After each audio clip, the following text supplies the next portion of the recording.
మీరేం అనుకోకండి. ఆ తిప్పయ్య స్వామి చేతబళ్ళు చేస్తుంటాడంట. అవునండి, మా ఊరికి దగ్గరలో ఇవి చాలా ఫేమస్. ఫేమస్సా? అదేదో మా ఊర్లో పూతరేకులు ఫేమస్ అన్నట్టు అలా చెప్పారేంటండి? వాడేదో ప్రాబ్లం సాల్వ్ అవ్వాలంటే ఒక కన్నెపిల్లని బలి ఇవ్వాలన్నాడంట. అవునా? పైగా ఆ కన్నెపిల్లని కూడా వాడే చెప్పాడంట. వాడొక చోటు నిలబడి మంత్రం చదివితే వాడి మీద పవిత్ర జలం పడుతుందంట. అవునా? అలా ఎవరు నించుంటే ఆ అమ్మాయే కన్నెపిల్ల తనని ఎత్తుకొచ్చేమన్నాడంట. ఆ పిల్లే మీరయ్యారు. వామ్మో, మరీ అంతలా చెప్పాడంటే వాళ్ళు చాలా మహిమ గల సాములోరు అనుకుంటానండి. ఏమోనండి, అవన్నీ నేను నమ్మను పెద్దగా. అంత పర్ఫెక్ట్గా చెప్పాడు కదా.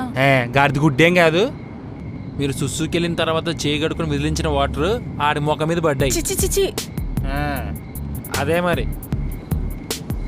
వాడేదో నోటికొచ్చినట్టు వాగాడండి. ఆడికేమో బకరలాగా మీరు దొరికేశారు, మీకు నేను దొరికేశాను. ఆ తర్వాత ఏం జరిగింది? మీకు చాలా ఇంట్రెస్టింగ్గా ఉంది కదా. వాడొకడు పీక్గానే మీరు బాగానే పడుకున్నారు. ఆ తర్వాత నేను పన్న పాటలున్నాయి చూశారు.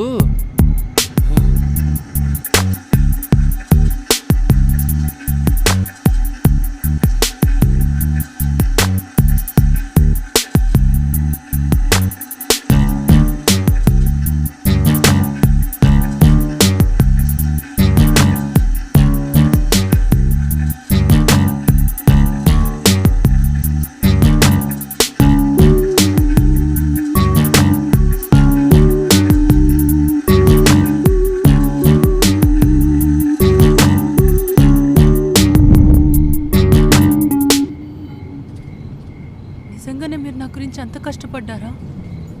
అయ్యో, ఇప్పుడు మీరెందుకు ఏడుస్తున్నారండి?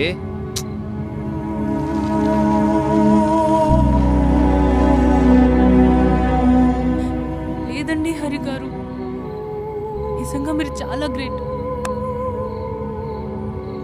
అలాంటి పరిస్థితుల్లో రేపు ఎంగేజ్మెంట్ పెట్టుకొని మీరు చేసిన రిస్క్ అంతా ఇంత కాదు.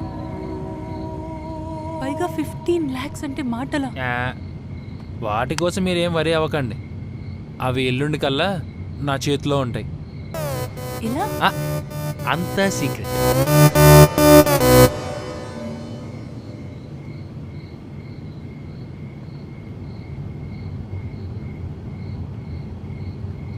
ఏయ్, సడన్గా ఏమైంది?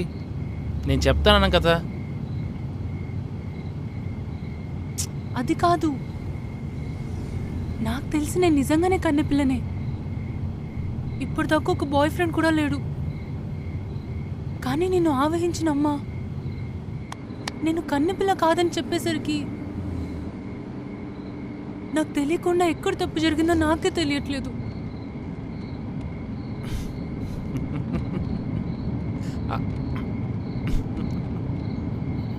ఎందుకంత నవ్వు? ఆ చెండాలమ్మ ఎవరు నా మీద పూనలేదు. నేనెలా మిమిక్రీ చేశాను. తిప్పయ్యా? ఏంటి మీరా? మరి లేకపోతే? అంటే అక్కడ చెప్పిందంతా అబద్ధమేనా? మరి లేకపోతే? మనం ఇంతకుముందు ఎప్పుడైనా కలిసామా ఏంటి? అంటే నేను కన్నెపిల్లనేనా? ఆ విషయం మాత్రం నీకే తెలియాలి.